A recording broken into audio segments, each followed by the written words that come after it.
Since 2016, we have watched our girl Retsuko go through everything. And I mean everything. From her day-to-day life struggles in the real world to dealing with her chauvinistic pig of a boss, accepting the fact that she might be a corporate slave, trying to develop meaningful friendships and romantic relationships. We'd follow her through the simple things like getting her driver's license and the not so simple things like getting stalked and almost stabbed.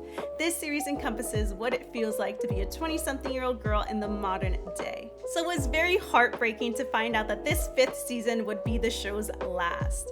I honestly could have watched 5 more seasons of Aggretsuko, but you know. So on February 16th, the final season aired on Netflix. And just like a lot of you probably did, I got home from work and binged all 10 episodes. And let me tell you, I liked it. But before I start my feelings about the 5th season, I'd like to recap the prior season. Now, I have to say that there was a big evolution in the series since season 1 to season 5. I remember thinking back to season 1 and how we meet Retsuko and her kind of day-to-day life, and we watch as she does a whole 180 and turns out she's yelling death metal secretly inside of the confines of a karaoke booth. Now, a lot has changed from her just yelling and singing about how much her life sucks. We see how the themes mature as we continue. For example, in season 2, we watch Retsuko kind of have to go at this standstill. She has to make a decision on what she wants in life, what exactly she wants in her future, and having to make the hard decisions that actually come with it. And I thought that was actually really realistic. Now, in season 3, we watch as Retsuko shines as an underground idol and also show the fears that people have when they're pursuing something that they really might enjoy. Now, season 4, we saw Retsuko kind of take a back seat and we kind of focus on the other characters in the office and the characters in her life and the complexity of them, and we got a little bit more of Tone and his little redemption arc, but whatever.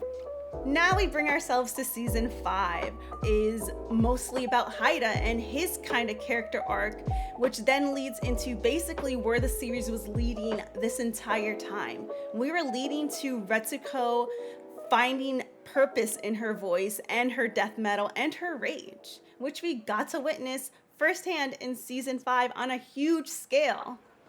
I did enjoy the 5th season. I think that was kind of the best ending that we could have gotten with the 10 episodes that we were able to get. Honestly, I feel like they should have continued Aggretsuko. I feel like it had the potential to have a couple more seasons and really go full depth into it. But I still wanted more, honestly. I liked it. I thought it was a nice ending to our story so far, but please, these last 2 seasons, my girl Retsuko has been in the background, and I get it. Definitely with a series like this, other characters need time to kind of push along the series. They have to grow, they have to have conflict. All these things have to happen for everything to kind of come together for Retsuko. So in the 5th and final season, it begins as we see Haida kind of in this very not great place. The guy that we were made to root for all of these seasons finally expresses his feelings, gets the girl, and you think everything's gonna be great, and turns out he's now jobless, depressed, homeless, and addicted to some MOBA game. I was so mad at Haida, I'll be honest. The first couple episodes, I didn't wait this long for you to not be that guy for Retsuko, the guy that she deserves, you know? But honestly, it was real. Struggling to get a job is real. And him seeking validation through his gaming skills to get a kind of a ego boost, I can see why he did it. Not have to think about his life.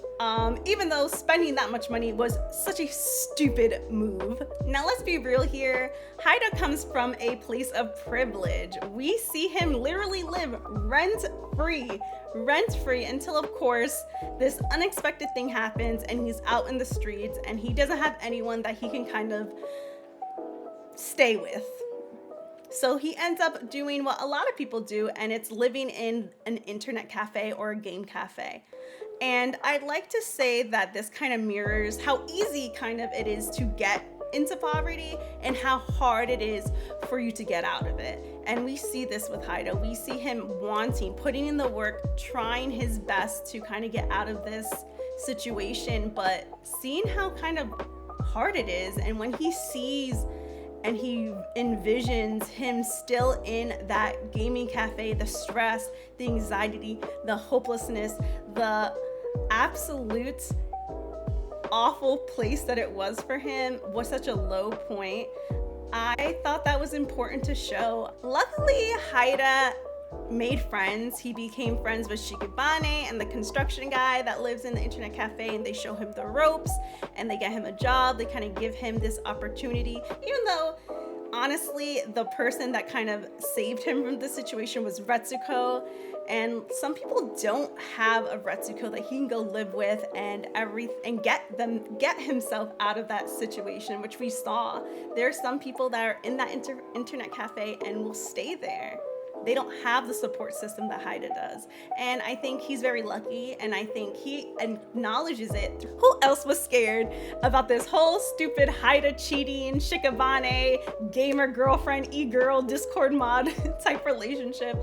I was getting a little anxious about it. I was like, please don't do this. We don't have to do this. And I'm so happy they didn't do it.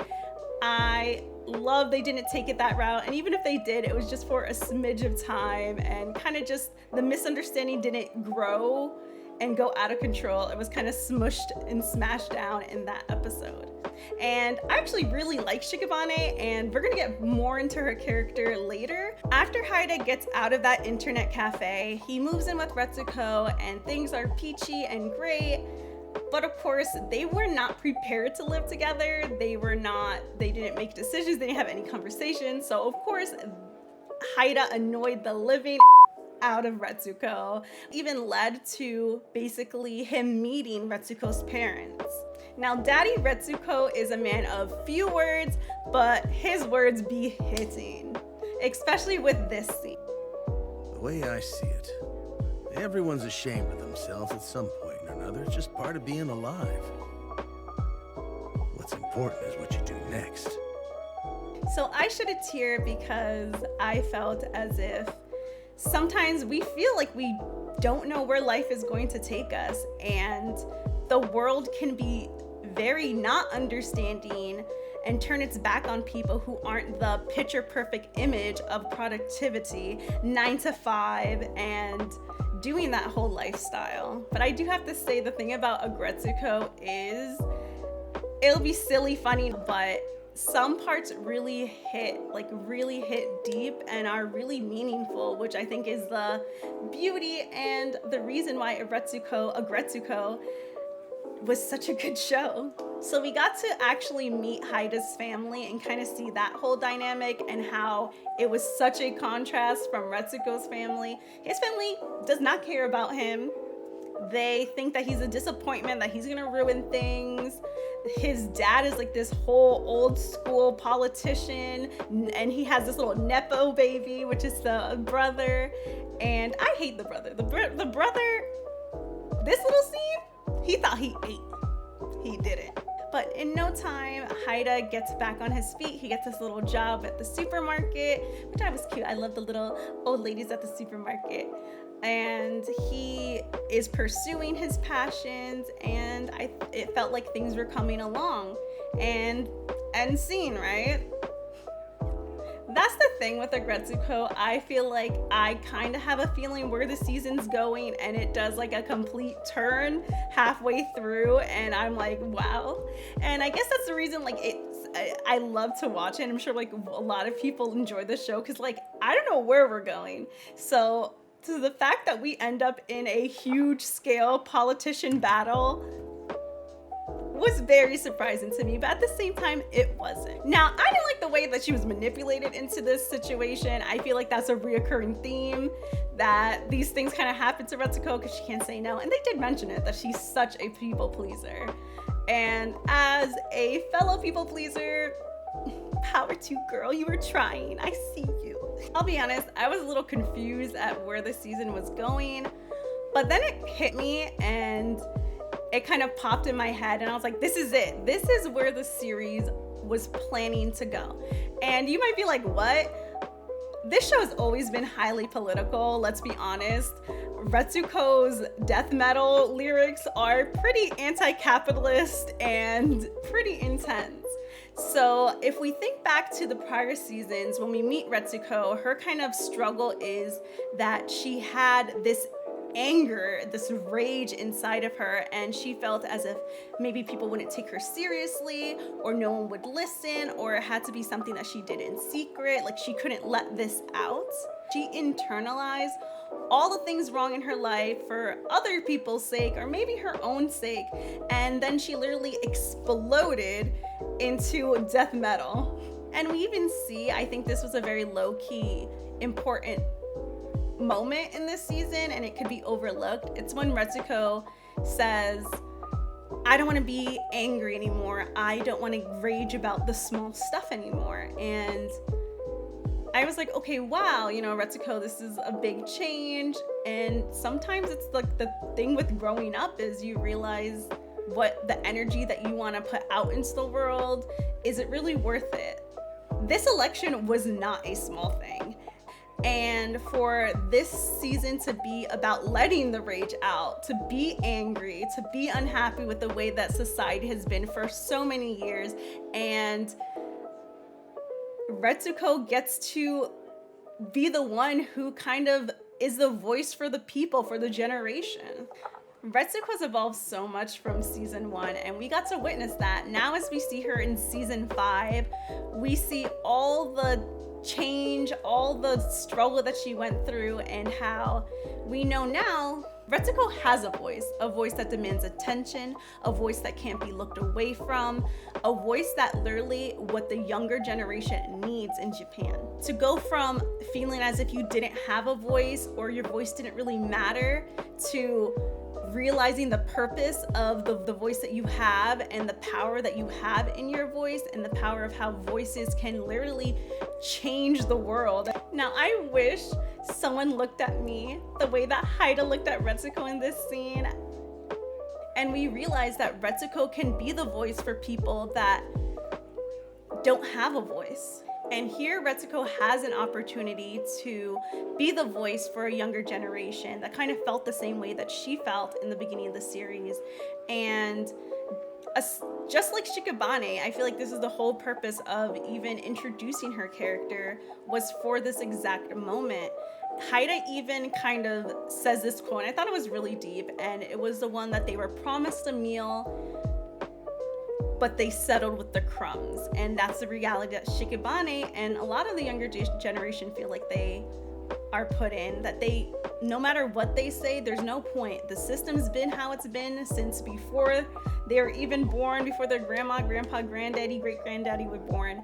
And that's how it's always going to be. And even Haida's dad being like that, like he is the old school, he's the one that's gonna keep that going. He's going to continue having the system like this because it benefits people like him.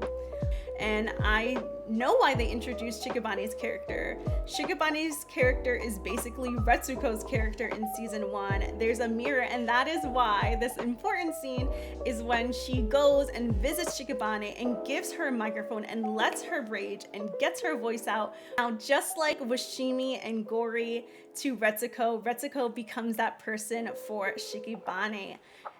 Gives her a mic, gives her opportunity to really hear her out and listen. And I think that's what needs to be done here. We need to listen. Now, I miss my girls, Washimi and Gori. I love them. I like that they had a little bit of screen time, and I actually really enjoyed how a lot of the characters that we've met through season 1 to here, season 5, had a kind of cameo in this season. They popped up to help Retsuko when she needed them most, whether it's the money for the ballot or a space to stay, or even just like the moral support and showing up for her. All these characters that we meet and Retsuko developed this relationship showed out for her, and I thought that was cute. We got to see some of these characters again, even the OTM girls, which were my favorite. And yeah, she didn't win the election. You might think, why even put us through this if she wasn't gonna win? Like, what was the purpose of this? The purpose was not that she was going to win. The purpose was that Retsuko's voice inspired others. There is nothing wrong with being angry, and honestly, people should be more angry. They should care about what's going on. They should rage on. And I feel like Retsuko became this figurehead for people to kind of get on that bandwagon. Like, no, we're gonna speak up about it and we're gonna be heard. And it might be little things, but at the end of the day, there's still issues and we have to come together and make a solution because this is not working. And with rage, change will come. And Retsuko's life didn't really change that dramatically. She still works the same job. She still has a boss that calls her calendar. Her mom still comes into her apartment without permission. All these things kind of stayed the same, but things were so different, if that makes sense. It may not have been right in your face, but the outlook changed. Retsuko changed as a person. In the end, Retsuko got all the things that she wanted, a nice, quiet life with the people that she loves, her friends. And did you guys peep that my girl is wifed up? Retsuko is now a wife. They threw that little signing of the marriage certificate in there during that whole thing. Even though this was literally just a cartoon about a death metal red panda, I still laughed, cried, cringed, and rooted for Retsuko every step of the way. It's hard to say goodbye to Aggretsuko. Honestly, I know that sounds corny, but to me, she has a very special place in my heart. I related to Aggretsuko on so many different levels, and I feel like a lot of the things that she went through, I went through, and how our lives kind of mirrored each other was kind of crazy. But to see someone experience things how I experience it was important. And with that, the series ended the way that it started. Rage on. What Aggretsuko moment stuck with you? Don't forget to subscribe down below.